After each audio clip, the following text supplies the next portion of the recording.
Bonjour à tous et bienvenue sur ce nouvel épisode d'Insomnie hors de mon lit. Je m'appelle Aurélie, je suis maman, compagne, fille, sœur, amie et jusqu'à très récemment, j'avais également cette terrible étiquette d'insomniaque. Mais ça c'était avant de tourner la page. Chaque semaine, je vous partage mon expérience de l'insomnie, des paroles d'experts, des lectures inspirantes, des réflexions, des conseils et des pistes à explorer pour sortir de l'insomnie de façon naturelle et ainsi profiter pleinement de votre vie.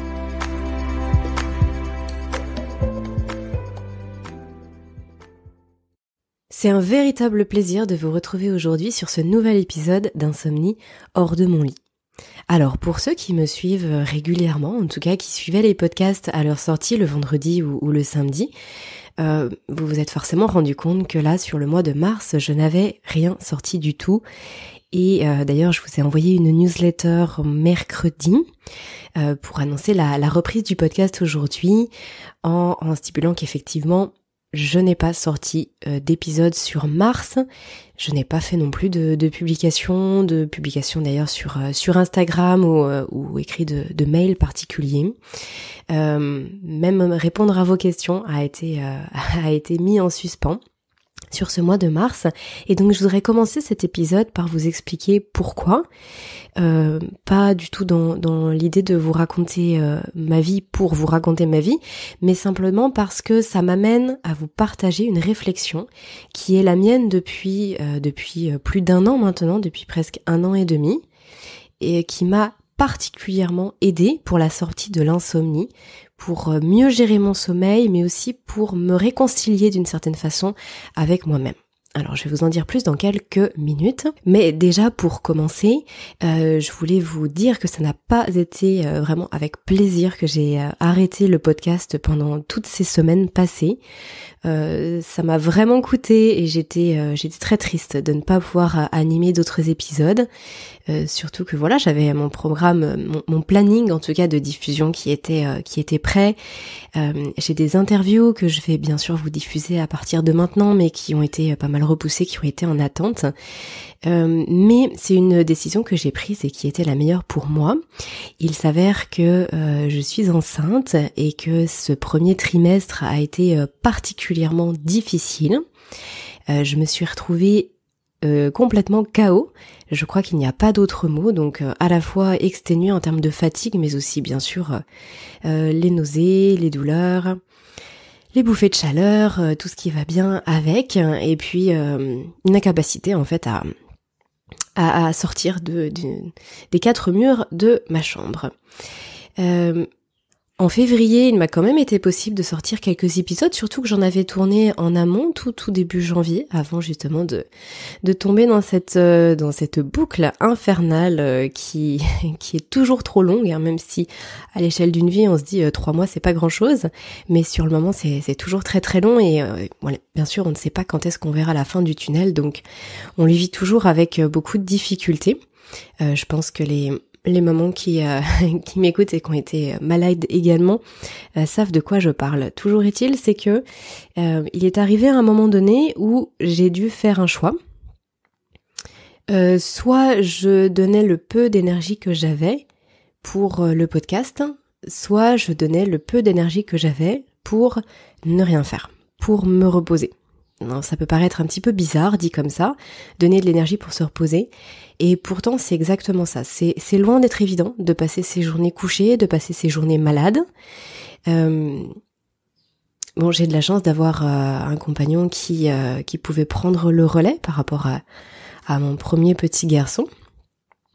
Mais malgré tout, voilà, l'envie de m'occuper de lui et d'être présente malgré tout pour ma famille, voilà, ça prend aussi de l'énergie et pour le reste de l'énergie que j'avais, ça a été très compliqué pour moi de savoir finalement à quoi je devais l'allouer. Surtout qu'il y a bien sûr les accompagnements que je fais et pour lesquels je suis rémunérée. Donc là, voilà, un travail en tant que tel, alors que bien sûr le podcast, c'est du travail gratuit que je vous propose toutes les semaines. Donc bien sûr tout ça a été un choix et il a fallu faire une liste des priorités.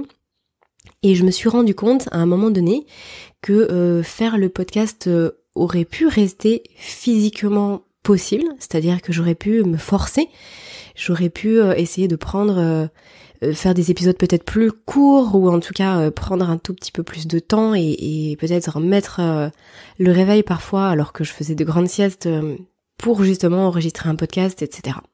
Et même si ça aurait été dans une certaine mesure faisable, je n'ai pas souhaité le faire et j'ai même réduit les accompagnements que je proposais. J'ai allégé mon planning, j'ai coupé mon agenda de rendez-vous téléphoniques pour justement ne pas avoir trop de nouveaux clients, de nouvelles personnes qui puissent me solliciter et auxquelles j'aurais dû dire non. Donc ça a été vraiment un choix. Alors pourquoi je vous dis tout ça ? Comme je vous le disais là dans l'annonce, c'est pas du tout dans l'idée de vous raconter ma vie. Il y a énormément de femmes qui sont passées par ces difficultés-là et c'est complètement ok. Et puis voilà, on assume, c'est comme ça. Mais pourquoi je vous dis ça ? Parce que le choix que j'ai fait, j'aurais pu ne pas le faire. Et d'ailleurs, il y a 3 ans, quand j'étais enceinte de mon premier garçon, c'est un choix que je n'ai pas fait. Bon, à l'époque, j'étais salariée dans une plutôt grande entreprise avec un poste à responsabilité, beaucoup d'heures par semaine, énormément de déplacements, et je me mettais une pression assez importante, comme beaucoup d'entre nous. Il s'avère que je pouvais partir le matin à 6h en train pour aller à Paris, à Lyon, prendre l'avion, aller à Lille, faire des déplacements très longs en voiture, malgré la fatigue, malgré les nausées, parfois très chargés avec du matériel puisque je dispensais pas mal de formations à l'époque. Bref, et en fait, je me mettais une pression pour être toujours au top. Je me mettais une pression pour être toujours là. J'avais l'impression que si j'étais pas là, le monde allait s'écrouler. Non pas que je me sentais indispensable, mais parce que j'avais l'impression qu'on comptait beaucoup sur moi et je ne voulais pas décevoir. Je ne voulais pas finalement afficher une certaine forme de faiblesse parce que j'avais peur que cette faiblesse puisse être interprétée comme de la fainéantise, une mauvaise organisation, une mauvaise je sais pas quoi d'ailleurs. Et le fait est, c'est qu'en fait j'avais été fatiguée et malade pendant bien plus longtemps que là 3 mois, pendant presque 5 mois. Et bien sûr le fait de ne m'être jamais écoutée, déjà a rallongé la période où mon corps avait besoin, où j'ai été malade, puisque finalement mon corps m'envoyait beaucoup de signaux de rester tranquille et que je n'écoutais pas. Donc ça a duré beaucoup plus longtemps et en plus de ça, j'en suis absolument persuadée à 3000%, ça a fortement contribué au burn-out que j'ai eu après ma grossesse. Tout simplement parce que ça m'a fait plonger dans un espèce de tourbillon infernal où finalement je n'ai pas eu de répit pendant ma grossesse. Bien sûr qu'il n'y a pas de répit juste après la naissance d'un enfant, puisque voilà, ça demande une attention toute particulière et le corps est physiquement très affaibli dans tous les cas.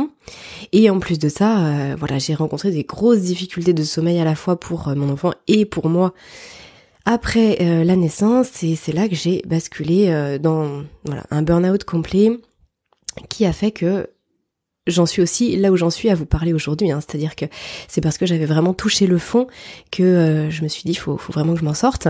Et puis après la suite, vous la connaissez. Si vous me suivez, si vous avez écouté les premiers épisodes, je vais pas revenir dessus. Toujours est-il, c'est que ça a précipité ma chute entre guillemets, ça a profondément déminéralisé mon organisme. Ça m'a fatiguée. J'ai puisé dans mes minéraux, mes vitamines, j'ai épuisé mon système nerveux. Et en plus de ça, il y a une partie de moi qui n'a pas pu profiter correctement de ma grossesse à l'époque parce que j'avais choisi, inconsciemment, mais j'avais choisi d'autres priorités. Donc on n'aime pas le dire comme ça, et c'est vrai que a posteriori comme ça avec le recul, je me dis c'est horrible et je voulais pas ça. Et pourtant, dans les faits, c'est ce qui s'est passé. Alors bien sûr que là, avec le recul et puis on va dire les connaissances que j'ai aujourd'hui et surtout le rapport que j'ai avec moi-même, avec mon corps au sens large, avec mon sommeil, avec mon alimentation, avec tout ce qui fait que je suis moi, j'ai bien sûr décidé de fonctionner autrement. Donc tant que la balance n'était pas trop déséquilibrée, j'ai continué à fournir autant de travail qu'avant, m'occuper de ma famille, continuer mes accompagnements, continuer les podcasts, et puis à un moment donné, j'ai senti que mon corps me disait stop, là, c'en est un petit peu trop. J'ai pas attendu qu'il le crie, qu'il le hurle, j'ai dès les premiers signaux, je me suis dit, ok, là je vois bien que je suis entraînée vers le fond, vers de plus grandes difficultés. Donc je vais revoir ma liste des priorités. Donc l'argent, bien sûr que c'est important. Sans argent, on paye pas ses factures. On peut pas non plus s'occuper de sa famille et voilà, il y a plein de choses qui en découlent. Mais dans quelle mesure ? Alors c'est aussi pour ça que je me suis permise d'alléger les accompagnements que je faisais, parce que pour moi, la santé vs l'argent, c'est la santé qui prime. Et ensuite, j'ai revu mes priorités au sens large, donc par rapport là au podcast, je me suis dit que j'allais faire une pause pour me retrouver et pour ne pas aussi avoir cette charge mentale, parce que il faut bien avoir en tête qu'il n'y a pas que le travail en tant que tel. Là, je suis en train d'enregistrer devant mon micro et oui, c'est du temps que j'alloue à ça et de l'énergie que je donne. Mais il y a aussi bien sûr la préparation, toute la préparation, tout ce qui vient aussi après l'enregistrement et puis l'envie de diffuser son message, donc de faire connaître ces épisodes, donc tout ce qu'on peut faire sur les réseaux. Et puis il y a aussi toute cette charge mentale de se dire qu'est-ce que je vais faire la semaine prochaine, comment je vais articuler ci, comment je vais articuler ça, et les recherches aussi qui peuvent être nécessaires selon certaines thématiques, etc., etc. Donc tout ça, je me suis dit stop, mais je me suis dit stop pour aussi beaucoup d'autres choses. Par exemple, j'ai dit stop à toute activité physique.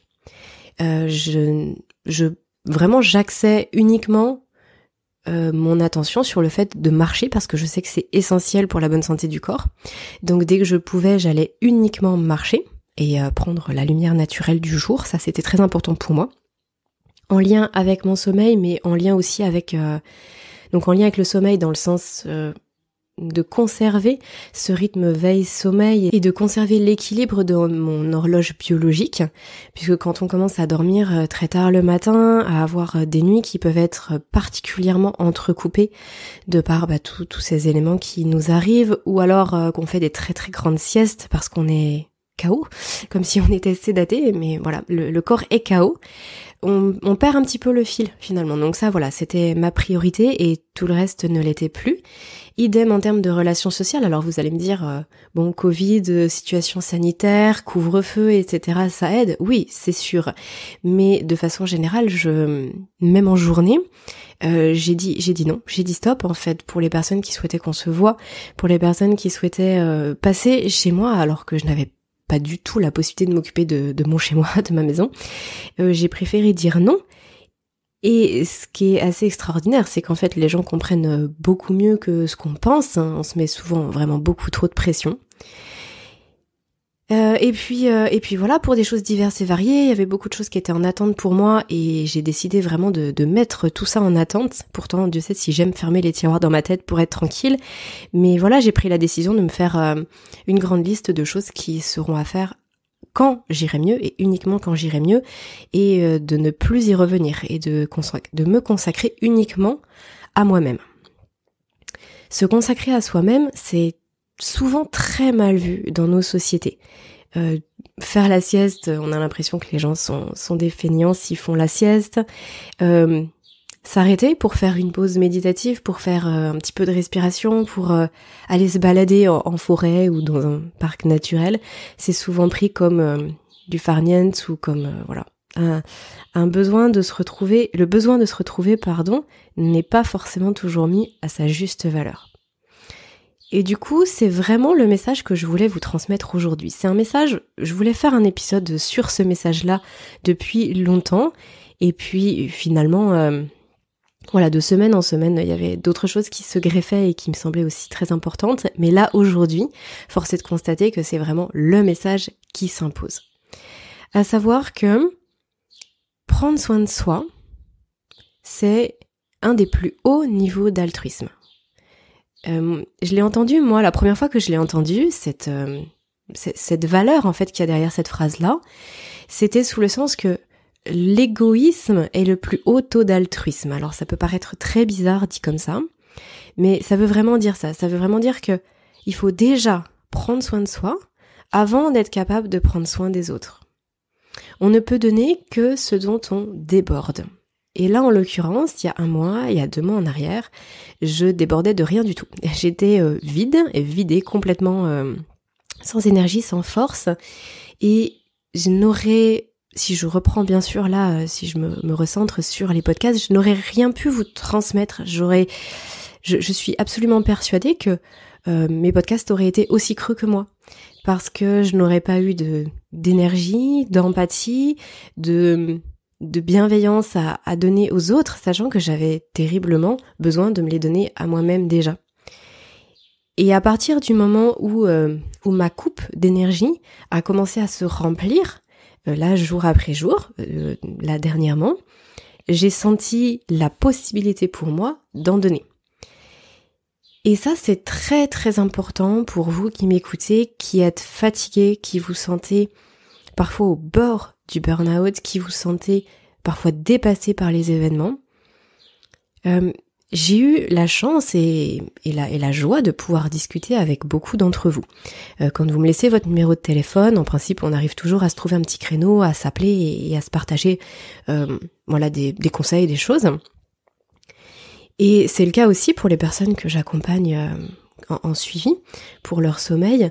J'ai vraiment pu constater que la majorité d'entre nous pensent déjà à donner avant de s'occuper d'elle. Je me souviens d'une femme, son parcours m'avait vraiment troublée, et c'est une femme qui visiblement avait un cœur grand comme ça, immense. Mais pour tout le monde sauf pour elle. Pour tout le monde sauf pour elle. Donc elle se démenait énormément, elle était toujours l'épaule sur laquelle ses amis ou ses proches venaient s'épandre, et pour elle, il n'y avait jamais de temps en fait. Donc si ce que je vous dis là, ça résonne en vous, si vous avez déjà traversé des situations comme ça, ou si vous en traversez actuellement, vraiment pensez à ce message-là. Prenez déjà soin de vous, et ensuite prenez soin des autres. Prendre soin des autres, ça veut pas forcément dire s'en occuper comme on peut s'occuper d'un enfant, hein. Ça veut dire aussi donner de l'attention, donner du temps, donner de la patience, parfois donner physiquement aussi. Une aide, ça peut être une aide physique alors qu'on est déjà particulièrement amoindri, mais ça peut être aussi juste faire plaisir, participer à des choses pour lesquelles on est invité, dire oui à n'importe quelle invitation, sollicitation, ne pas savoir dire non. Voilà, je pense qu'on peut résumer ça comme ça. Ne pas se sentir en légitimité de dire non. Or, si vous souffrez de troubles du sommeil et que vous êtes amoindri physiquement, que vous êtes dans une sorte de tourbillon, c'est indispensable de dire non. De se dire non à soi-même pour certaines choses, en tout cas de réorganiser sa liste des priorités, et d'être en mesure de dire non aux autres. D'être en mesure de dire pas pour le moment, plus tard, et c'est comme ça, et on revient pas dessus. C'est aussi indispensable, en tout cas je trouve que c'est intimement lié, l'un ne va pas sans l'autre, mais d'être en capacité de faire confiance. Et en tout cas, alors de faire confiance, je vais préciser ma pensée. Ce serait plus exactement d'accepter l'aide des autres. D'accepter de demander de l'aide et ensuite d'accepter d'en recevoir. Donc il y a une forme de lâcher prise aussi, et si j'en parle c'est pas anodin, c'est parce que dans les troubles du sommeil, ça revient très souvent. Le lâcher prise est très très difficile et c'est souvent pour ça qu'on se retrouve torturé en plein milieu de la nuit, voire le soir tout simplement avant de se coucher, au moment du coucher.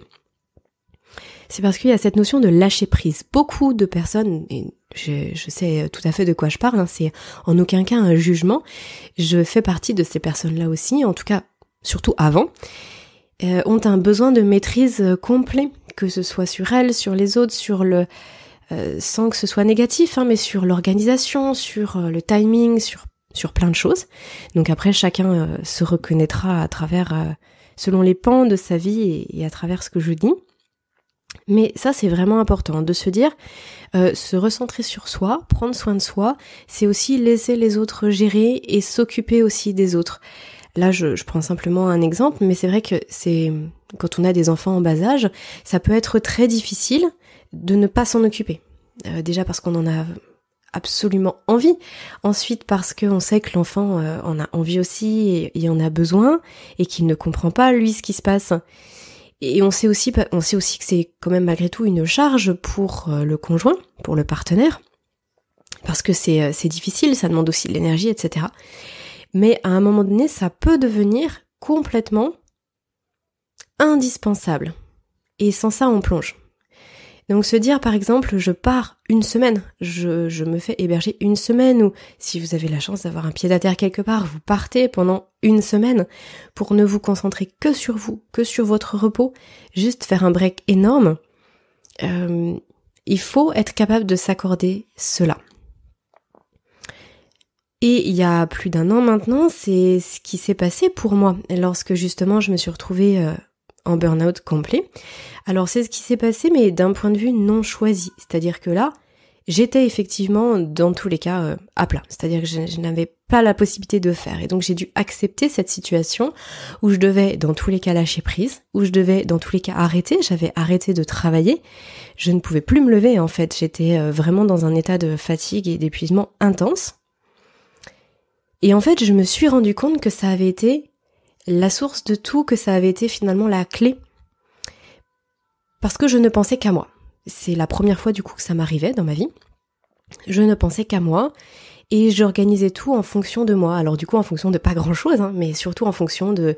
Je m'autorisais des siestes que je m'étais jamais autorisée avant. J'avais l'impression que c'était une perte de temps. Je m'autorisais à faire ce qui me plaisait au moment où ça me plaisait, et tant pis si on attendait de moi que je cherche du travail, tant pis si dans mon entourage on me disait mais tu pourras pas rester tout le temps comme ça. J'écoutais pas. Je n'écoutais pas et je me disais bah oui effectivement financièrement il faudra que je retrouve du travail, mais ce sera pour après. Et de toute façon je ne suis pas en mesure aujourd'hui. Et même quand j'ai commencé à être en mesure physiquement de le faire, je sentais bien que ça aurait été beaucoup trop précoce. Ça aurait été vraiment une erreur d'avoir simplement refait un tout petit peu de stock d'énergie et déjà de le gaspiller. De le gaspiller parce que c'était trop fragile. Et donc en fait j'ai attendu plusieurs mois. Ça a mis plusieurs mois, j'ai pas travaillé pendant 6 mois en tout. Alors je suis pas restée 6 mois couchée bien sûr, mais justement j'ai pris le temps qu'il fallait pour que mon stock d'énergie, il se regonfle. Et quand je me suis retrouvée avec ce vase de vitalité qui à nouveau était rempli, je me suis dit qu'est-ce que je vais faire de tout ça ? Et c'est entre autres la naissance du podcast, c'est entre autres après le fait que j'ai trouvé un travail à temps partiel ponctuel pour justement simplement d'un point de vue financier, même si ça correspondait pas du tout à ce que je faisais avant et puis ni à ce que je fais du tout aujourd'hui bien sûr. C'était une transition, mais ça c'est venu après. Là je l'ai subi à ce moment-là. Cette année, c'était hors de question que je le subisse, donc j'ai pris les devants et c'était hors de question que je laisse mon corps dans un état pitoyable sans avoir rien fait en amont. Et du coup, c'est vraiment, vraiment le message que je vous souhaite d'entendre aujourd'hui. J'espère sincèrement que ça résonne en vous. Parce qu'énormément de personnes avec qui j'ai pu aborder ce sujet-là me rétorquent « Oui, mais pour moi, c'est différent ». Ça, cette phrase, elle est à la fois complètement vraie et à la fois complètement insupportable. Bien sûr que pour chaque personne, c'est différent. On a tous des situations différentes, on a tous d'ailleurs des niveaux d'énergie différentes, beaucoup de contraintes, d'organisations différentes, etc. Mais par contre, l'essence même de mon propos, il n'est pas différent pour chacun d'entre nous. C'est-à-dire que le fait de prendre soin de soi pour ensuite être capable de donner et pour ensuite être vrai aussi, être authentique. Là, ce qui m'anime aujourd'hui quand je suis en train de vous parler, c'est pas fin, c'est moi, c'est authentique. Si j'avais essayé de faire la même chose il y a 1 mois en arrière, ça aurait été complètement fake, entre guillemets. Ça n'aurait pas pu être authentique. Je n'avais rien à partager et c'est impossible, enfin c'est beaucoup plus difficile d'avoir énormément d'empathie et d'envie de partage avec d'autres, alors qu'on se sent au fond du seau. On se sent complètement déprimé, épuisé, etc. Bref. Donc, oui, chaque situation est différente, mais par contre, dans chaque situation, on peut trouver une solution qui s'approche de ça, qui s'approche de cet état d'esprit-là. Et si beaucoup de personnes le font, c'est pas la majorité, mais si beaucoup de personnes arrivent à le faire, c'est parce qu'elles s'en sont donné les moyens. C'est pas parce qu'elles se sont dit j'attends que ce soit le bon moment pour moi. Parce que du coup c'est jamais le bon moment en fait. Si on attend et qu'on prend pas les choses en main, c'est jamais le bon moment. Donc que ce soit vis-à-vis de sa famille, où c'est possible de lever le pied. Franchement, on s'en rend pas assez compte, mais c'est vraiment possible de lever le pied, sachant que c'est pas ad vitam aeternam. Par exemple, si vous décidez de partir pendant 1 semaine, 10 jours, vous ressourcer quelque part, dans un lieu où vous serez plus au calme peut-être, où vous serez moins sollicité, où vous allez pouvoir plus vous reposer, ne pas être réveillé les matins, etc., etc. Ça veut pas dire que vous allez partir 10 ans. Vous partez 10 jours. Donc, voilà, tout est à mettre en perspective, mais surtout, là où j'insiste, c'est notamment par rapport aux professionnels. Là, si je reprends mon histoire, du coup, je ne fais plus du tout partie de cette entreprise dans laquelle j'étais il y a 3 ans. Je ne suis même plus du tout en contact avec aucun de mes anciens collègues qui, pour le coup, sont tous à Lyon. Alors que moi, je suis plus dans la région.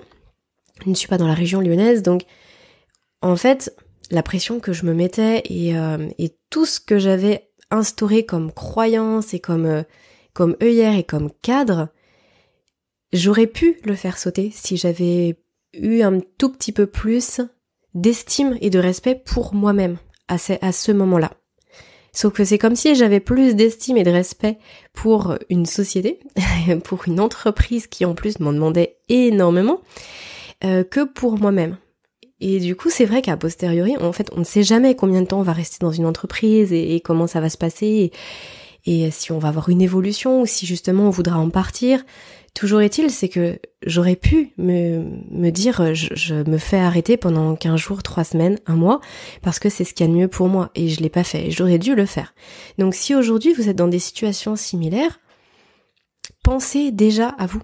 Ça veut pas dire démissionner demain, ça veut dire penser déjà à vous, et que le monde va tourner sans vous à un moment donné, pendant 3 semaines, 1 mois. Que ce soit au niveau personnel ou au niveau professionnel. Et d'autant plus au niveau professionnel, c'est vrai on a peur d'être très mal vu, et forcément la reconnaissance par nos pairs, elle est importante. On est des êtres sociaux, on a besoin de ça, on a peur d'être ostracisé, d'être mal vu, d'être critiqué dans notre dos, et ça je le comprends tout à fait. Mais à un moment donné, plus notre situation difficile perdure, tant qu'on n'a pas d'énergie, tant qu'on n'a pas la possibilité de rebondir, finalement, on reste quand même une cible pour les critiques et pour les gens qui souhaiteront dire du mal dans tous les cas.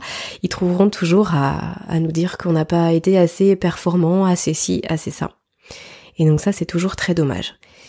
Et pour avoir vu des personnes se détruire dans mon entourage, pour leur entreprise, ou pour une situation professionnelle qui, après coup, quelques années après, n'était plus du tout la même.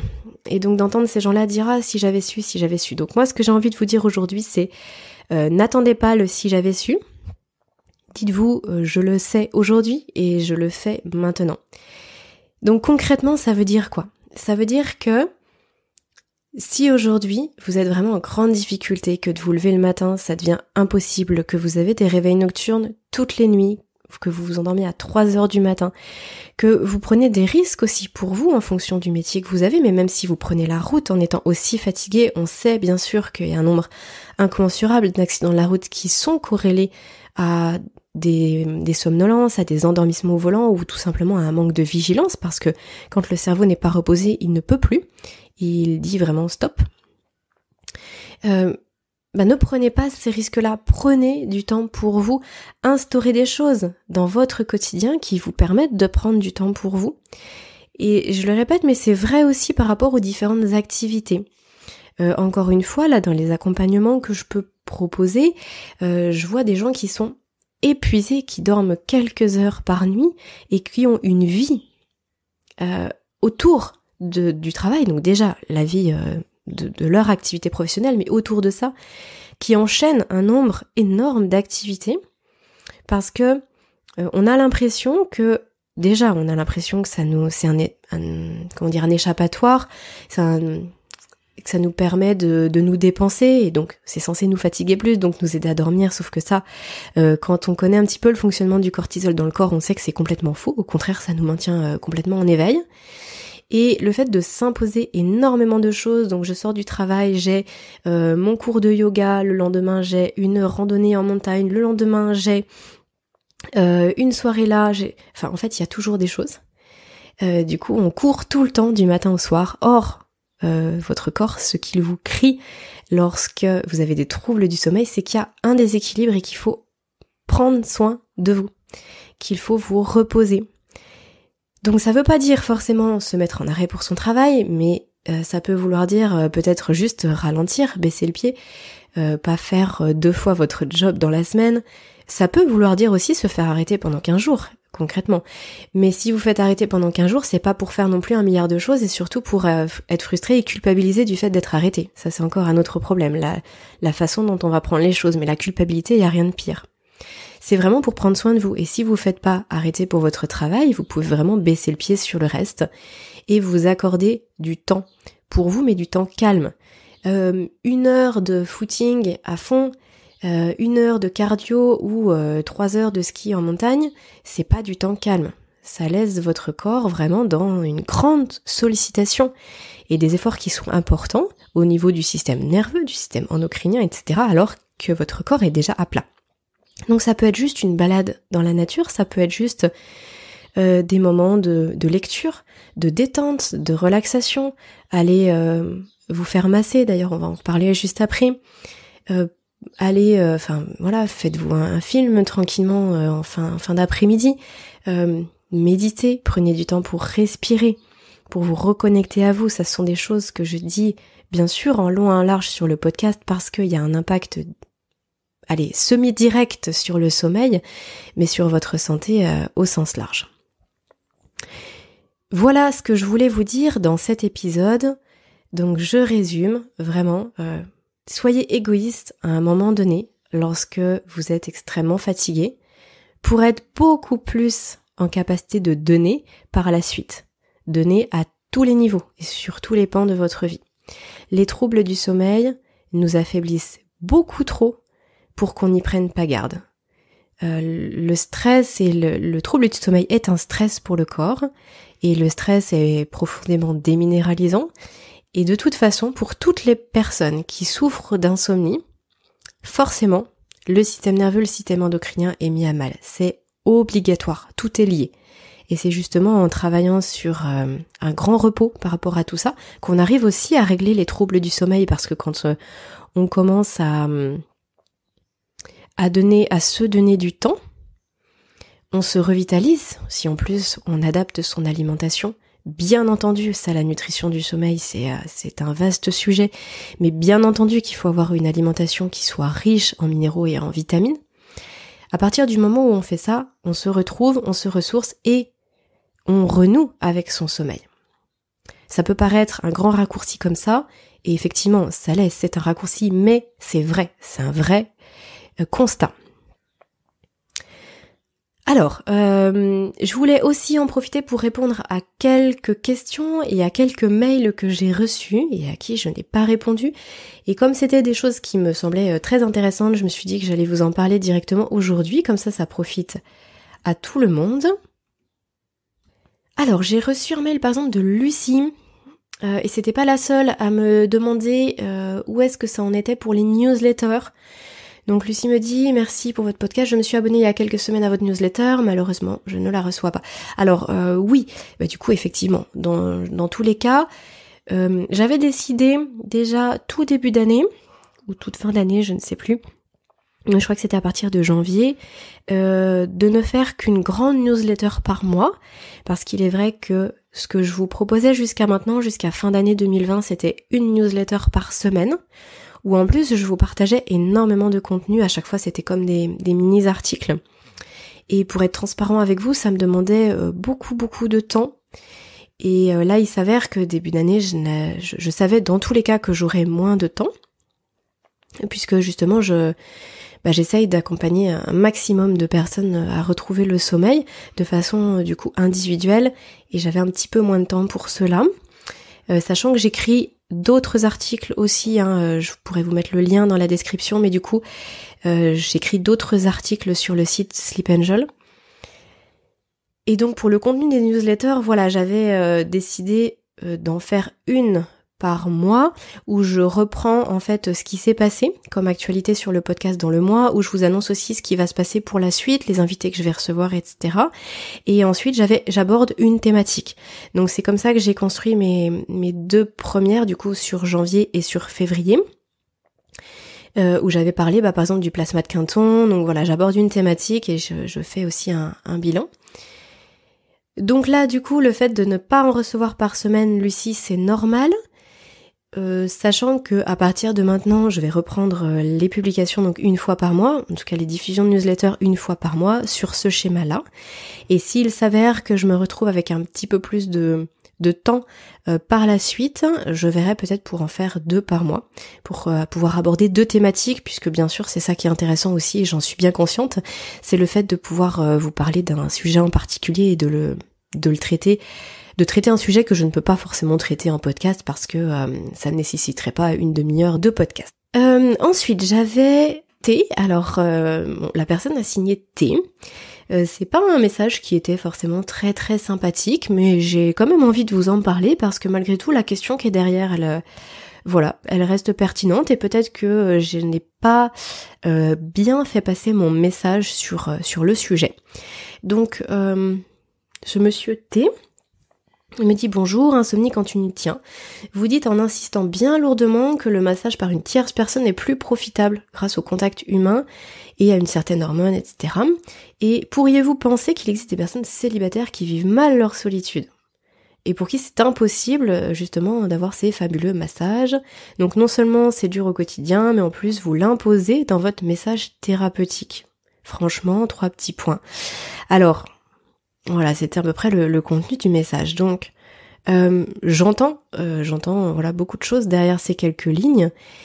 Et effectivement, j'ai bien insisté dans mon épisode sur les massages en disant que c'était l'intérêt que ce soit fait par une tierce personne et pas par un siège de massage, par exemple. Ou en automassage. Ça veut pas dire que ça ne sert à rien, ça veut juste dire que ça ne vise pas la même chose. Mais d'après ce que j'ai voulu moi faire passer, et j'en suis désolée si c'est pas passé dans ce sens-là, c'est que je suis partie du postulat que les massages peuvent se faire par des professionnels, par des masseurs et des masseuses professionnelles. Et justement, dans mon épisode, j'insiste sur le fait qu'il n'est pas obligatoire que ce soit fait par un massage, par un masseur ou une masseuse professionnelle, parce que ce n'est pas tant la technique qui va compter, mais l'intention de bien faire et que ce soit positif pour la personne qui reçoit le massage.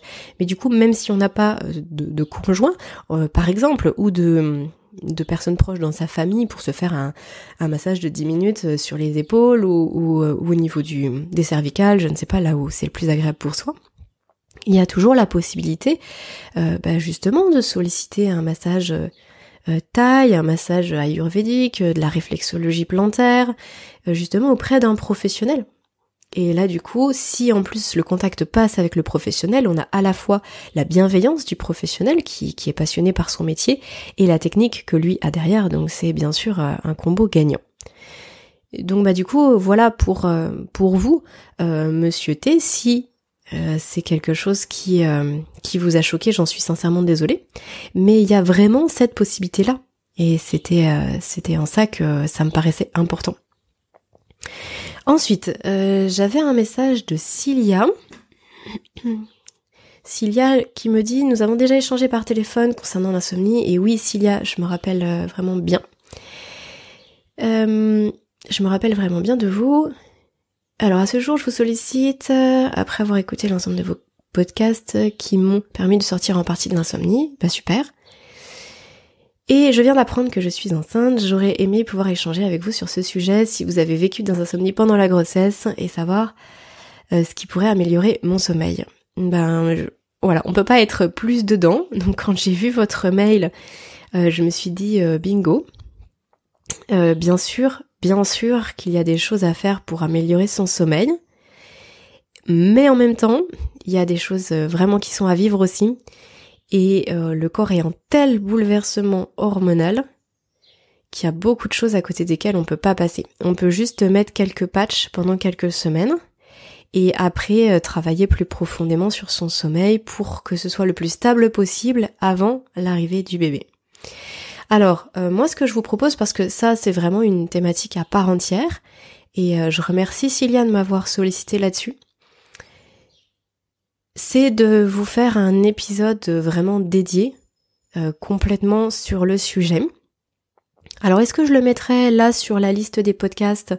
Je ne sais pas, est-ce que je vous proposerai de le télécharger pour simplement les futures mamans ou les mamans d'un deuxième enfant qui sont intéressées, dans la mesure où ça ne concerne pas tout le monde, quoique, puisque finalement même les papas, les futurs papas, peuvent aussi trouver des choses très intéressantes à mettre en place pour eux et puis en conseil pour leur compagne. Donc voilà, pourquoi pas. Je vais y réfléchir. Toujours est-il, c'est que je ferai un épisode dédié là-dessus. C'est bien sûr obligatoire pour moi, surtout en ce moment. Mais par contre, Cilia, je vous recontacterai aussi en off pour qu'on puisse en discuter maintenant, puisque c'est pas dans 6 mois que vous allez avoir besoin de ces conseils et ce sera avec grand plaisir qu'on pourra échanger un petit peu là-dessus. J'ai aussi une autre personne, donc là c'est Ludovic qui me dit à quand un interview avec une sophrologue ou un sophrologue. À quand un interview, donc j'imagine pour parler plus largement des techniques de respiration. Alors c'est prévu, j'aurais voulu déjà pouvoir le faire, mais malheureusement ça n'a pas pu être le cas. C'est vraiment prévu, surtout que les techniques de respiration sont quelque chose qui me passionne littéralement. Et voilà, je recherche pour le moment quelqu'un qui pourrait partager tout ça. Comme vous le savez, moi j'aime vraiment beaucoup expérimenter avant de dire ce qu'il en est. Et c'est aussi le cas pour les techniques de respiration, c'est-à-dire que j'ai expérimenté certaines choses, mais j'ai encore pas mal de choses à vivre et à découvrir. Et donc peut-être que d'ici quelques semaines, quelques mois, j'aurai la possibilité de faire venir quelqu'un sur le podcast pour parler de tout ça. En tout cas, ça me permet de faire le lien avec ce qui va se passer par la suite. Là, sur le mois d'avril, je vais vous proposer 2 interviews. Très différents, mais vraiment super l'un et l'autre. Le premier interview, c'est avec Isabelle Rigaud, qui est la créatrice du podcast Be Lively. C'est un podcast sur la santé au sens large. Donc elle parle bien évidemment de sommeil, mais pas que. Et on va surtout parler de réflexologie plantaire, c'est sa spécialité. Et vous verrez qu'après, lors de l'échange, on est parti sur des choses beaucoup plus larges et il y a un nombre de conseils dans ce podcast juste incroyable. Donc un grand merci à Isabelle et ça va arriver d'ici quelques semaines. Je pense le publier du coup soit la semaine prochaine, soit la semaine suivante. Et j'ai aussi un autre interview à vous proposer avec Stéphane du blog Fatigue Chronique.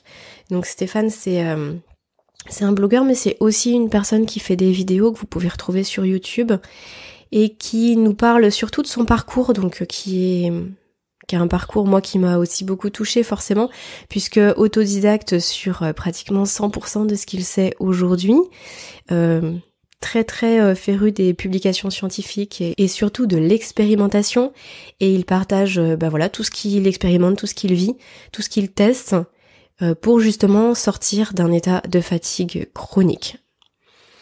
Donc je pense que ça va vraiment beaucoup vous plaire. Et puis bien sûr, je vous prépare aussi un petit épisode spécial pour fêter les 1 an du podcast. Donc ça arrivera toute fin avril.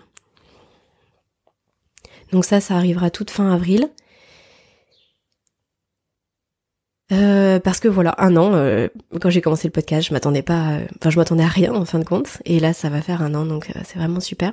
C'est une belle expérience, et vu vos retours, parce que beaucoup d'entre vous m'écrivent pas forcément de questions, me font juste un petit mail pour me dire merci pour tout ce que vous nous apportez, et donc moi ça me fait chaud au cœur, et je compte bien continuer encore un bon moment, parce que j'ai encore énormément de choses à vous partager.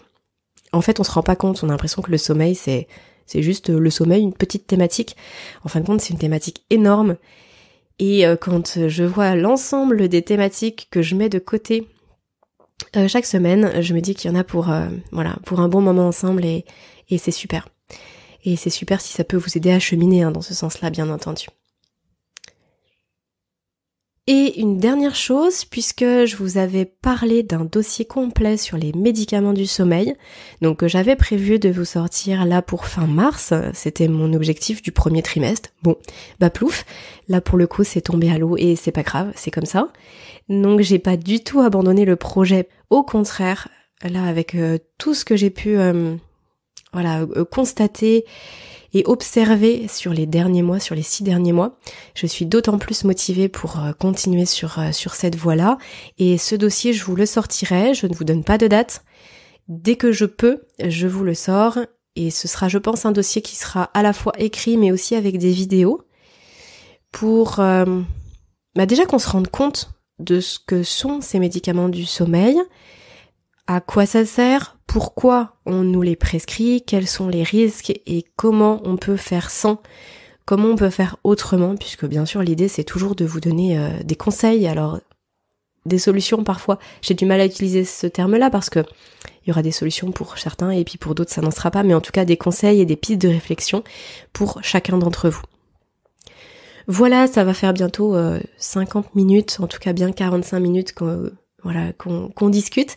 Je dis qu'on discute parce que moi quand je vous parle comme ça devant mon micro, j'ai vraiment l'impression que vous êtes là avec moi. Et il s'avère que j'apprécie vraiment énormément ces moments où pour moi ce sont des vrais moments de partage.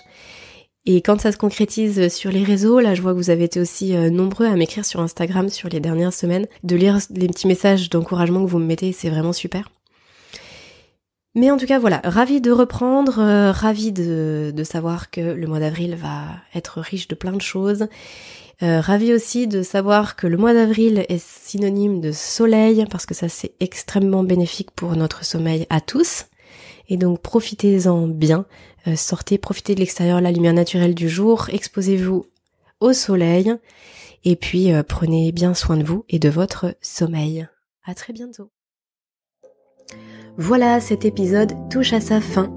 Si le contenu que je vous propose sur le podcast vous aide à cheminer vers un sommeil plus serein et à vivre mieux, alors je vous invite à le noter tout simplement et à m'offrir 5 petites étoiles. Cela soutient vraiment mon travail et m'encourage chaque semaine à vous proposer ce contenu gratuit. Alors merci beaucoup, à mercredi pour celles et ceux qui reçoivent ma newsletter hebdo, et sinon à vendredi pour le prochain épisode. Et d'ici là, prenez bien soin de vous.